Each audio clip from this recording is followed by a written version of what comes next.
Hi guys, good evening. In our short discussion series, this is the video number 2. Today I'm going to discuss the acid-base abnormality MCQ that we posted on our Telegram group. So today is going to be a short discussion on ABG analysis. So this is the question that was posted. A 60-year-old male with a 3-day history of diarrhea and vomiting is brought to the emergency department in a drowsy state. BP is 70/40, so there is hypotension. Heart rate is 120, there is tachycardia. He suffered a respiratory arrest, was intubated, revived, and started on fluids and vasopressors. ABG is thus pH is 6.91, by PCO2 is 23, PO2 is 75, and electrolytes sodium 130, potassium 2.5. The bicarbonate is 6 and chloride is 108. So the question was identify the acid base abnormality. So we have 4 options and all the 4 options represent a mixed acid base disorder. So we're going to find out the correct answer and how to approach such an MCQ. So in our NEET SS examination, definitely one question is coming from fluids and electrolytes, at least one question, and more often than not it is from ABG analysis. Okay, so it's among the 4 acid base disorders that we commonly see. So let's go to the discussion. So what are the concepts that we're going to discuss in this video? Okay, number 1, what are the acid base abnormalities and the expected compensatory changes? Number 2, what are the steps in ABG analysis? And I'm going to introduce you to 2 concepts. One is anion gap and delta gap. So in this video, we will discuss only serum anion gap. In another video, we will discuss about urine anion gap and its relevance as well. Okay. So let's go. So this is a tabular column from Brenner's textbook for nephrology. So this is one of my favorite tabular columns because it gives us one additional information that is usually missing from other textbooks. Okay, so I'll tell you. So the 4 acid base abnormalities that we usually encounter, as you all know, are respiratory acidosis, respiratory alkalosis, metabolic acidosis, and metabolic alkalosis. Okay, so what happens in each, I'm sure all of you are familiar. So let us only discuss about the compensatory changes, the expected compensatory changes. Here I wanted to introduce to just one concept, that the lungs are very fast in adaptation. Okay, so either keeps carbon dioxide or lets out a lot of carbon dioxide to adjust to the acid base milieu in the body. Therefore, in cases of metabolic acidosis or metabolic alkalosis, that is when the primary problem is metabolic and the lung has to compensate, it does it very fast. Okay, so there is no concept of an acute change or chronic change in case of metabolic acidosis or alkalosis. Okay, the lungs are very fast in adapting, whereas when the primary problem is in the respiratory system, okay, either there is hypoventilation or hyperventilation leading to respiratory acidosis and respiratory alkalosis respectively, the kidney takes a little longer to adapt. Okay, so there is an acute response and then there is a chronic response. That is because the different expression of various channels in the renal tubules have to change, and this takes time. So thereby you have to remember that there is a change in the acute compensation and chronic compensation. Very easy to remember. Whenever there is respiratory acidosis, that is there is more CO2 in the body, the kidney retains bicarbonate. So there is more bicarbonate in your body. In case of respiratory acidosis, that is the normal compensation. Okay, so always the direction also is in the same direction, please remember. Okay, more PCO2, so the normal response is more HCO3. Okay, so remember that for every 10 milliequivalents increase in the PCO2, there is 1 increase in bicarb. Similarly, in chronic, there is a 4 increase in bicarb, +1 and +4. Simple. Okay, in case of respiratory alkalosis, when there is a CO2 washout, the kidney let goes of bicarbonate, so there is -2 in acute respiratory alkalosis. That is for every 10 mmHg there is a decrease in serum bicarbonate by 2, and in chronic respiratory alkalosis you have -5. So I want you to remember only these numbers, +1, +4, -2 and -5. Okay, coming to metabolic acidosis and metabolic alkalosis, I already told you it's only a single thing. The lungs are very fast in adapting. So please remember, okay, this formula. Okay, the PCO2, the formula. Okay, so I'll just go to another white screen and just explain to you. It's called the Winter's formula. Okay, it's called the Winter's formula. So this formula is used to calculate the expected range of carbon dioxide compensation in a case of metabolic acidosis or metabolic alkalosis. The formula, here goes the formula. PCO2, the expected PCO2 is equal to 1.5 times the bicarbonate on your ABG plus 8 plus or minus 2. That's going to be the range. Okay. So please remember Winter's formulas. We'll be applying this formula in our MCQ.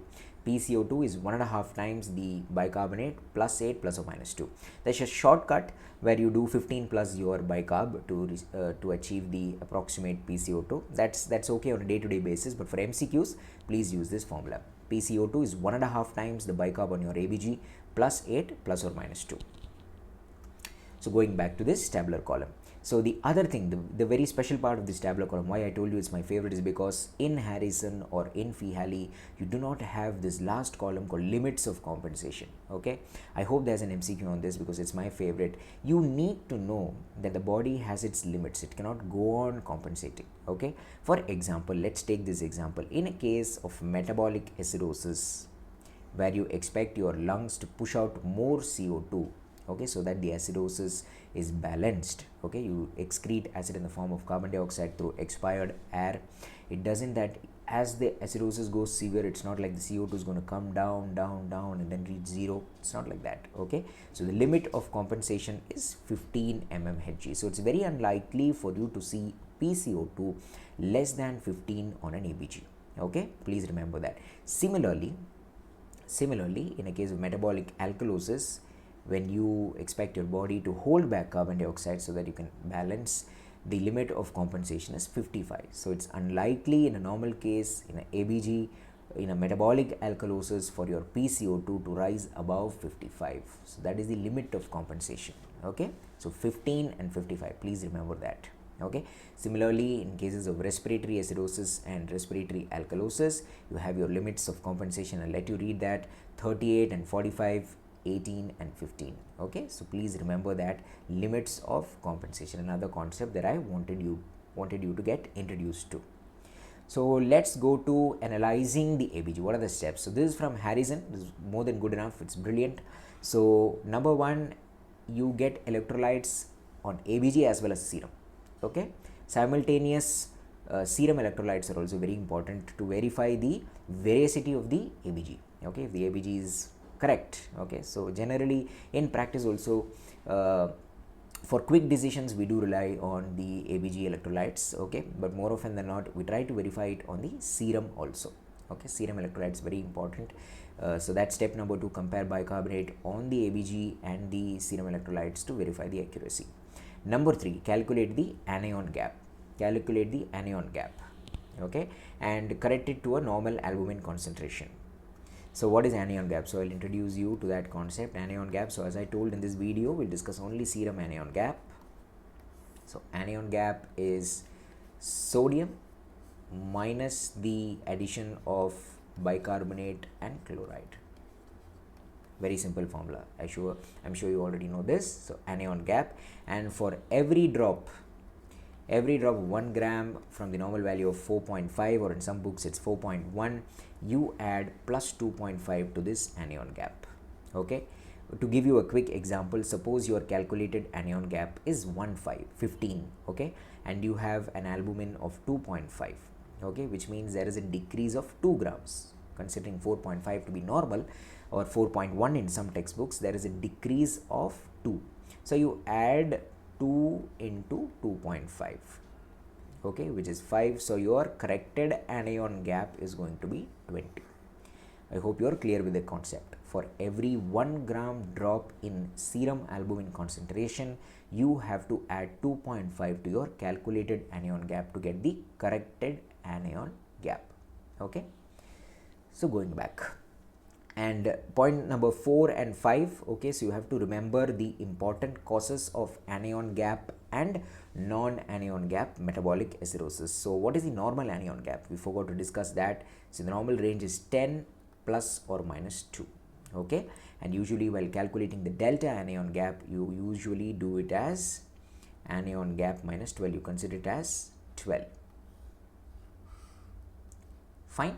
So 10 plus or minus 2 is the range. So the 4 important causes of high anion gap or anion gap metabolic acidosis are, the first one I want you to remember is lactic acidosis, lactic acidosis, lactic acidosis. Okay, please remember that. That's the most important and most frequent cause that we see. Number 2, ketones. Number 2, ketones. So ketones can be anything. It can be diabetic ketoacidosis, it can be alcoholic ketoacidosis, or it can be starvation ketoacidosis. So basically accumulation of ketones in the body. Number 3, toxins. Number 3, toxins. So we're talking about toxic alcohols. You have ethylene glycol and methanol being the common toxins that we encounter. And number 4, renal failure. Okay, renal failure, specifically chronic renal failure, specifically advanced renal failure. Okay, so in advanced renal failure, by which I mean that the GFR is less than 15 ml per minute.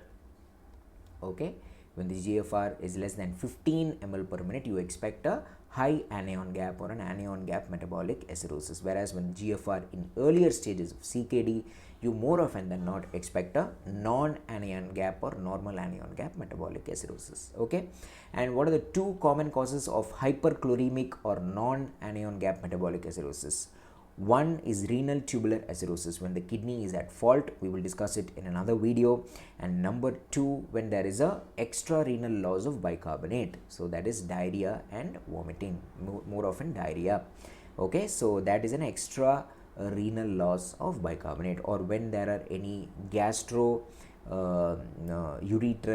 anastomosis. Okay, when there is any, in certain surgeries we have to do that, we have some diversion surgeries in which there is a connection between the gastric system and the urethral system, which leads to loss of bicarbonate. So that is also a cause of non-gap acidosis. So step number 6 is estimating compensatory response. Just now we discussed that, and you have to compare the anion gap and change in bicarbonate. So that's where we're going to the next concept. So anion gap we already discussed, the normal range being 10 plus or minus 2. Yes, so within this range it's non-anion gap, and above this range it's high anion gap. So what is delta gap? Okay, here I don't want you to get confused at all. So we usually compare the change in anion gap, okay, delta Ag, which is Ag minus 12, delta anion gap, and delta bicarbonate. Delta bicarbonate is usually calculated as 24 is taken as normal, 24 minus your HCO3. So this is the usual formula, and you compare these two values and arrive at a conclusion. So when do you use the delta gap? So that is what you have to remember. That is what you have to remember. So let's go to a blank screen here. When do you use delta gap? When do you use the delta gap? Number 1, okay, whenever there is a high anion gap metabolic acidosis. Okay, it is only in this situation that you calculate the delta gap, whenever there is a high anion gap metabolic acidosis. Number 2, why do you want to calculate the delta gap? You want to calculate the delta gap because you want to know if there is any additional metabolic abnormality. Okay, apart from high anion gap metabolic acidosis, is there a hidden non-anion gap metabolic acidosis or a hidden metabolic alkalosis? That's why you are calculating the delta gap. So here I am going to tell you a very simple formula. Please remember this formula. Okay, so delta gap, okay, you use this formula, delta anion gap plus your bicarbonate. Remember this formula. Delta gap you calculate as delta anion gap plus the bicarbonate on your ABG. Delta anion gap I already told you is anion gap minus 12. Okay, this plus the HCO3 on the ABG you are going to calculate. And here I am going to tell you the interpretation. Please listen carefully. If this number is going to be less than 18, then it means that there is an additional non-anion gap metabolic acidosis. Okay, if this number is less than 18, it means that there is an additional non-anion gap metabolic acidosis. If this number is between 18 and 30, then it means that there is no additional abnormality. It is a pure high anion gap metabolic acidosis. And in case this number is more than 30, more than 30, then it means that there is an additional metabolic alkalosis. Okay, so are we clear? You calculate, use this formula delta Ag plus bicarbonate, and if the value is less than 18, it means there is an additional non-anion gap metabolic acidosis. If the number is between 18 and 30, there is no additional abnormality. It is a pure high anion gap metabolic acidosis. And if the number is more than 30, there is an additional metabolic alkalosis. So I have introduced you to the concepts of expected changes, the limits of compensation, steps in analyzing the ABG, the anion gap and the delta gap. So we're going to apply this formula to our MCQ. That's what we're going to do now and arrive at the answer. Okay, so we first look at the pH. It is 6.91, okay, which means we are convinced that there is a acidosis. Okay, and we look at PCO2 and bicarbonate immediately. PCO2 is 23, which is less than the normal value, and HCO3 is 6, which is very much reduced. So we have understood that it is a primary metabolic abnormality. Okay, so there is a primary metabolic acidosis, and now we need to know if it is a high anion gap or a non-anion gap metabolic acidosis, and we are also going to calculate the expected change in carbon dioxide. Okay, so let's just quickly look at the numbers. Yes, and we'll go to a blank screen. So pH is 6.91, so it's an acidosis. We are going to calculate the, and we know that the bicarbonate is 6, so it is a primary metabolic acidosis. So we want to know if it is high anion gap or non-anion gap. Okay, so what is the formula for anion gap? It is sodium minus chloride plus bicarbonate. So applying the values, 130 in our MCQ, 108 was the chloride and 6 is the bicarbonate, so you get a value of 16. So this is outside the range of 10 plus or minus 2. So it is a high anion gap metabolic acidosis. Okay, it is a high anion gap metabolic acidosis. That much we are convinced. Step number 2, we want to know if there is any additional metabolic abnormality. So we're going to calculate the delta gap. We are going to calculate the delta gap. How are we going to calculate? Delta Ag plus bicarbonate. So what is the delta Ag in our MCQ? 16 minus 12. Yes, 16 minus 12 plus the bicarbonate was 6.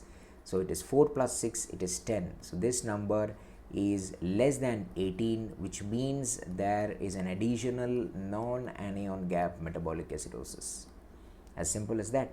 And next we are going to calculate the expected carbon dioxide, sorry. Okay, so the expected PCO2 in this 60-year-old male, okay, in this 60-year-old male is 1.5 times into the bicarbonate, which is 6 in our case, plus 8 plus or minus 2. So that is 1.5 into 6 is 9, plus 8 is 17, plus or minus 2. So the range of expected carbon dioxide is 15 to 19. So in case it is this side of 15, which I just told you is unlikely because that's the limit of compensation.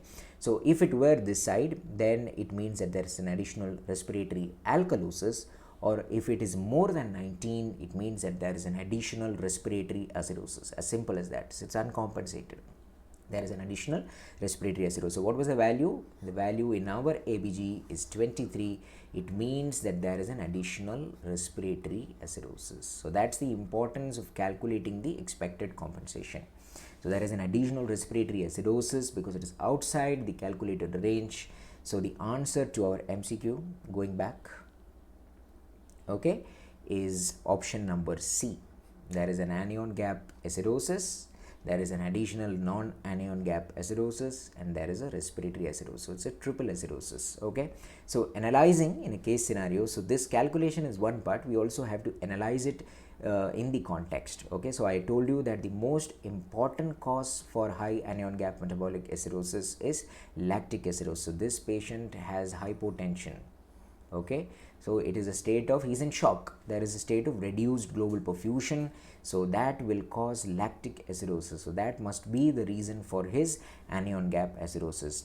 On the same hand, he's been having diarrhea and vomiting for the past 3 days. Okay, so he's having an extra renal loss of bicarbonate, and that could be the reason for his non-anion gap acidosis. So lactic acidosis and diarrhea, vomiting causing an additional non-gap acidosis. And also, okay, he had a respiratory arrest, so obviously there is a hypoventilation, okay, so which would have caused the respiratory acidosis. That apart, he also seems to have a significant hypokalemia, okay, significant hypokalemia 2.5, which also contributes to the respiratory muscle weakness. Okay, so apart from the respiratory arrest and the hypoventilation, also hypokalemia will also play a role. So respiratory acidosis, anion gap acidosis, and non-anion acidosis.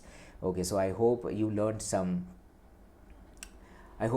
points about ABG analysis. Okay, I'll see you in another video soon. So to help you prepare well for NEET SS, so we have an MCQ bank on the Surgtest app. It has around 1200 questions, and we will be updating them periodically. I'll be adding questions, okay, and we also have high yield nephrology notes on the Neuraxis Pro app, and we also are going to release 4 grand tests. Okay, a 60 question test was already uploaded recently, okay, which you can go and take up. So download these 2 apps and use the material on them for good preparation towards NEET SS nephrology. Okay, I'm also trying to make more videos, so in case you have any particular topic requests, please feel free to message me so that I can try and shoot them for you. Happy learning, all the best, and stay safe during these difficult times.